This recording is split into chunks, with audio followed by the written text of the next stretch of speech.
Welcome to the deep dive. Today we're looking into the really intense historical background for the Book of Revelation. Our sources focus on that period under Emperor Domitian, a really severe persecution, the second major one, actually. Exactly. And we want to figure out, what forces were really at play. How did this relentless drive for status and power just spiral into tyranny? And specifically, why did Christians become such a clear target? Okay, yeah, let's unpack that. The material suggests this Roman need for emperor worship ties back to something pretty human, doesn't it? This desire for, well, almost unlimited power, like the genie in the lamp idea. That's a good way to put it. And politically, you see this playing out very clearly in the provinces. Roman cities, especially over in Asia Minor, think Ephesus, Smyrna, they were fiercely competitive. Competitive about what, though? About getting the neocoros title. It Yeah. was basically the official right to build a temple for emperor worship.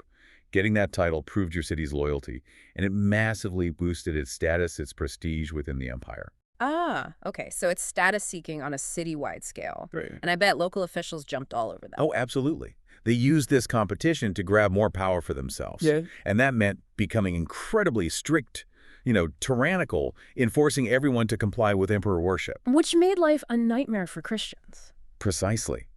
In places like Ephesus, the persecution wasn't just sort of policy. It became this tool of sheer terror. That's the climate John was ministering in when Revelation was written. John, the last apostle, left. Right, and you have to understand the religious context, too. I mean, the Greco-Roman world, it was packed with gods, wasn't it? Like, sources mention maybe up to 30,000 deities, Yeah. Zeus, Artemis, Apollo, the whole pantheon. Exactly. It's hard for us to even imagine. So when Christians and Jews, too, came along saying, no, there's only one God and you can't even see him, well, to the Roman mind, that wasn't just a different belief. They literally labeled them atheists. Atheists, because they only believed in one god. Yes. It sounded like denying the gods, all the gods that held the Roman world together.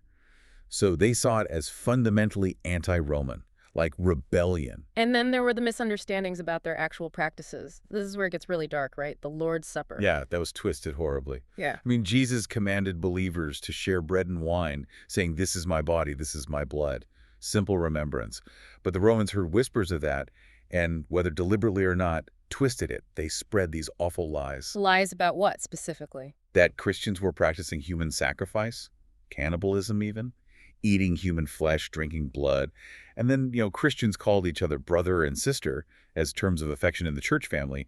Romans spun that into accusations of incest, too. Wow. So you combine that political ambition we talked about with these just terrifying misconceptions. And you get the sheer brutality of Domitian's persecution. His methods weren't just about execution. They aimed to maximize suffering, to create terror. We're talking about horrific torture, being thrown to wild animals, crucifixion, being burned alive. They weren't seen as people. It's a chilling picture, and starkly different from the relative peace many Christians experience today, though obviously not all. Not at all. And that contrast is important. Yeah. It's easy to forget what that level of fear felt like. Think about believers today in places like, say, North Korea, part of the underground church. Our sources mention people hiding single, handwritten pages of the Bible. Just one page. One page. Risking torture, or worse, sometimes experimentation because, as the accounts say, a bullet was considered too valuable to waste on them. That's the kind of pressure people faced under Domitian. So what's the takeaway from that comparison? Is it about complacency? It might be.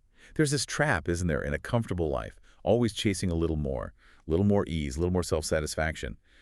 The sources suggest that sometimes it's in times of struggle, weakness, or lacking that people could actually be closer to real thankfulness and obedience, paradoxically. That constant pursuit of a little more comfort versus finding contentment even when things are incredibly hard, that seems to be the tension. It really does. So maybe here's the thought to leave you with. How does living now, in what is for many an age of unprecedented peace and convenience, how does that shape the way you prioritize things, compared to someone who risked death just to read or even hide a single page of scripture?